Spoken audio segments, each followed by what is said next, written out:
ಸಮಾಜದಲ್ಲಿ ಇವಾಗ ನಾರ್ಮಲ್ ಆಗಿ ಜನ ಏನಂತ ಅನ್ಕೊಂಡಿದ್ದಾರೆ, ಡಿವೋರ್ಸ್ ಹಾಕ್ತಿದ್ದಾರೆ ಅಂತಂದ್ರೆ ಇವರು ಮೇಂಟೆನೆನ್ಸ್ಗೆನೆ ಹಾಕ್ತಿರೋದು, ದುಡ್ಡು ಕೇಳೋದಕ್ಕೇನೆ ಡಿವೋರ್ಸ್ ಹಾಕ್ತಿರೋದು ಅಂತ ಅನ್ಕೊಂಡಿದ್ದಾರೆ.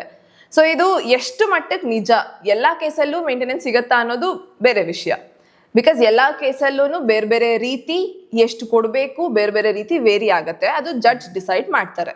ನಿಮ್ಮ ಒಂದು ಲೈಫ್ ಸ್ಟೈಲ್ ಆಗಿರಬಹುದು, ನಿಮ್ಮ ಖರ್ಚು ವೆಚ್ಚ ಎಲ್ಲ ಏನೇನಿದೆ, ಕೊಡ್ತಿರುವಂತ ವ್ಯಕ್ತಿ ಎಷ್ಟು ದುಡಿತಿದ್ದಾನೆ ಇದೆಲ್ಲ ನೋಡಿ ಕೊಡುವಂಥದ್ದು. ಸೊ ನಮಗೀಗ ಹಿಂದೂ ಲಾ ಅಲ್ಲಿ ಸಪರೇಟ್ ಆಗಿ ನಮಗೆ ಮೇಂಟೆನೆನ್ಸ್ ನ ಪ್ರಾವಿಷನ್ ಇದೆ. ಬಟ್ ನಾ ಹಿಂದೂ ಲಾ ಅಲ್ಲ, ನಾವು 125 CRPC ಅಂದ್ರೆ ಈಗ ಹೊಸ ಕಾನೂನಲ್ಲಿ 144 BNS ಅಲ್ಲಿ BNSS ಅಲ್ಲಿ ನಾವು ಇದನ್ನ ನೋಡ್ತೀವಿ.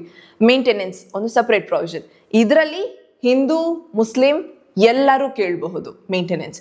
ಈ 144 BNSS ಏನಿದೆ ಇದ್ರ ಅಡಿಯಲ್ಲಿ ಯಾವುದೇ ಜಾತಿ, ಇಂಡಿಯನ್ ನಾವು ಸಿಟಿಸನ್ ಅಂತ ಅಂದ್ರೆ ನಾವು ಈ ಸೆಕ್ಷನ್ ಅಡಿಯಲ್ಲಿ ಮೇಂಟೆನೆನ್ಸ್ ಕೇಳಬಹುದು. ಅಂಡ್ ಇದ್ರ ಬಗ್ಗೆ ಒಂದು ರೂಲಿಂಗ್ ಕೂಡ ಇತ್ತು, ಮೊಹಮ್ಮದ್ ಅಹಮದ್ ಖಾನ್ ವರ್ಸಸ್ ಶಾಬಾನು ಬೇಗಂ ಅಂತ. ಸೊ ಮುಸ್ಲಿಂ ಮಹಿಳೆ ಕೂಡ ಮೇಂಟೆನೆನ್ಸ್ ಕೇಳಬಹುದು ಈ ಸೆಕ್ಷನ್ ಅಲ್ಲಿ. ಎಸ್, ಯಾಕಂದ್ರೆ BNSS ಅನ್ನೋದು ಭಾರತೀಯ ಎಲ್ಲ ನಾಗರಿಕರಿಗೆ ಅಪ್ಲೈ ಆಗ್ತದೆ, ಹಿಂದೂ ಮುಸ್ಲಿಂಗೆ ಅಂತ ಅಲ್ಲ. ಸೊ ಆ ಜಜ್ಮೆಂಟ್ ಒಂದು ಲ್ಯಾಂಡ್ ಮಾರ್ಕ್ ಜಜ್ಮೆಂಟ್ ಆಗಿತ್ತು. ಸೊ ಎಲ್ಲರಿಗೂ ಸಿಗತ್ತೆ ಮೇಂಟೆನೆನ್ಸ್.